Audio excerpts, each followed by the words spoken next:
바나나는 풍부한 식이섬유와 올리고당을 함유하여 장내 유익균 증식에 도움을 주는 훌륭한 과일로 잘 알려져 있습니다. 특히 씹는 힘이 약해진 어르신들도 부드럽게 드실 수 있어 매일 아침 건강 습관으로 챙기는 분들이 많습니다. 하지만 바나나를 어떻게 먹느냐에 따라 그 효과는 천차만별로 달라질 수 있습니다. 자칫 잘못된 방법으로 섭취하면 오히려 장내에서 가스를 유발하거나 변비, 복부 팽만감 등 불쾌한 증상을 초래하며 장 건강을 해치는 원인이 되기도 합니다. 특히 연세가 들면서 저하된 소화 기능과 장의 연동 운동 능력은 사소한 음식 궁합이나 섭취 시간의 차이에도 민감하게 반응하여 장내 환경의 균형을 쉽게 무너뜨릴 수 있습니다. 제2의 뇌라 불리는 장의 건강이 나빠지면 우울감이나 집중력 저하 등 뇌 기능에까지 부정적인 영향을 미칠 수 있다는 점을 기억해야 합니다. 따라서 오늘은 건강을 위해 챙겨 먹던 바나나가 오히려 독이 되는 상황을 피하고 그 효능을 온전히 누리실 수 있도록 의학적 근거를 바탕으로 반드시 피해야 할 바나나 섭취법 5가지와 효과를 극대화하는 비결 3가지를 알기 쉽게 설명해 드리겠습니다. 건강을 해칠 수 있는 바나나 섭취 습관 5가지. 1. 식사 직후에 바로 먹는 습관. 어르신들 중 식사를 마치고 입가심으로 혹은 식사량이 부족했다는 생각에 바나나를 디저트처럼 드시는 경우가 많습니다. 하지만 이는 위장에 부담을 주는 대표적인 습관입니다. 나이가 들면 위장의 운동 기능이 자연스럽게 저하되어 음식물이 위에서 소장으로 이동하는 시간이 길어집니다.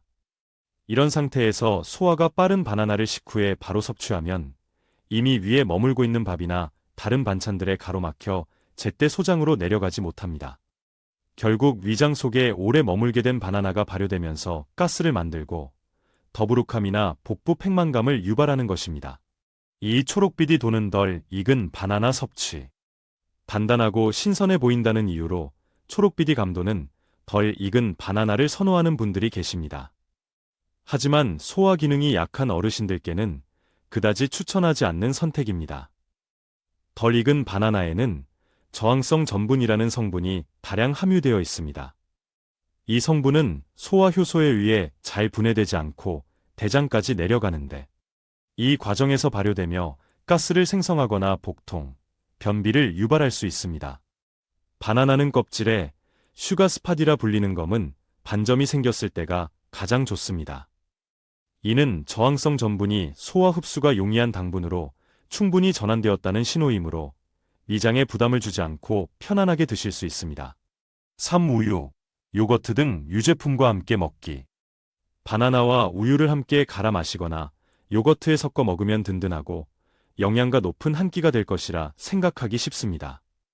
하지만 이 조합 역시 소화가 더딘 어르신들께는 부담이 될 수 있습니다. 문제는 소화 속도의 차이에 있습니다. 바나나는 30분에서 1시간 내외로 비교적 빠르게 소화되는 반면 우유나 요거트 같은 유제품은 위장에서 2시간에서 4시간까지 머물며 천천히 소화됩니다. 소화 속도가 다른 두 음식을 함께 섭취하면 먼저 소화되어야 할 바나나가 유제품에 발이 묶여 위장에 오래 머물게 되고 이는 결국 발효로 이어져 속을 불편하게 만들 수 있습니다. 드시고 싶다면 잘 익은 바나나를 소량만 사용하고 이러한 조합은 매일보다는 주 1, 2회 정도로 횟수를 조절하는 것이 현명합니다. 4. 냉동 보관한 차가운 바나나 섭취. 바나나를 시원하게 즐기기 위해 냉장고나 냉동실에 보관했다가 바로 드시는 경우가 있습니다. 하지만 차가운 음식은 우리 몸의 중심 체온을 떨어뜨려 내장 기관의 활동을 둔화시킵니다.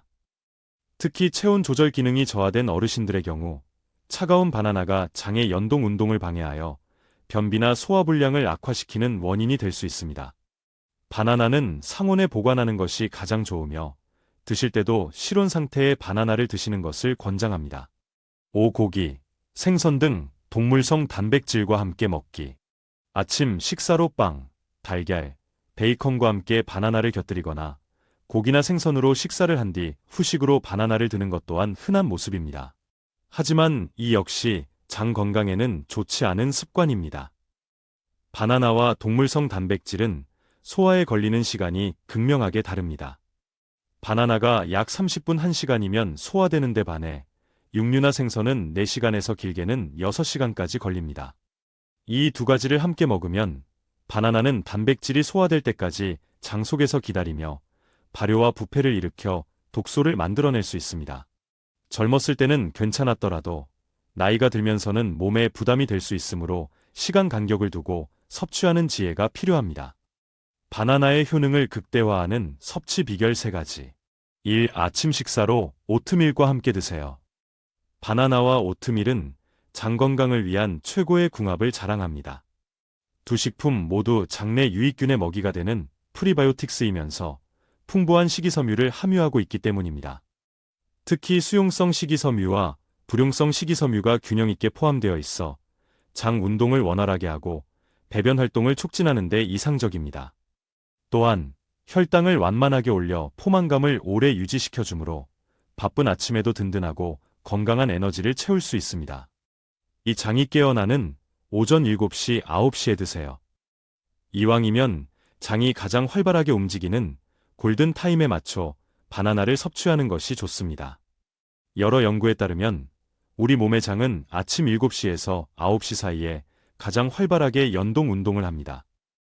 이 시간에 바나나를 섭취하면 바나나의 풍부한 식이섬유가 장 운동에 강력한 추진력을 더해주어 원활한 배변을 유도할 수 있습니다. 만성 변비로 고생하시거나 아침마다 속이 더부룩한 분들이라면 이 시간대를 꼭 기억해 두시기 바랍니다. 3. 따뜻한 물 한 잔과 함께 드세요. 어르신들의 변비는 만성적인 수분 부족이 원인인 경우가 많습니다. 식이섬유를 아무리 많이 섭취해도 체내 수분이 부족하면 변이 단단해져 배출이 더 어려워질 수 있습니다. 바나나를 드실 때 미지근하거나 따뜻한 물 한 잔을 함께 마시는 습관을 들여보세요. 부족한 수분을 보충해줄 뿐만 아니라 따뜻한 물이 장을 부드럽게 데워주어 연동 운동을 촉진하는 효과가 있습니다. 아침에 일어나 따뜻한 물 한 잔을 마신 뒤 잘 익은 바나나를 먹는 것은 장 건강을 위한 가장 이상적인 아침 습관이라 할 수 있습니다.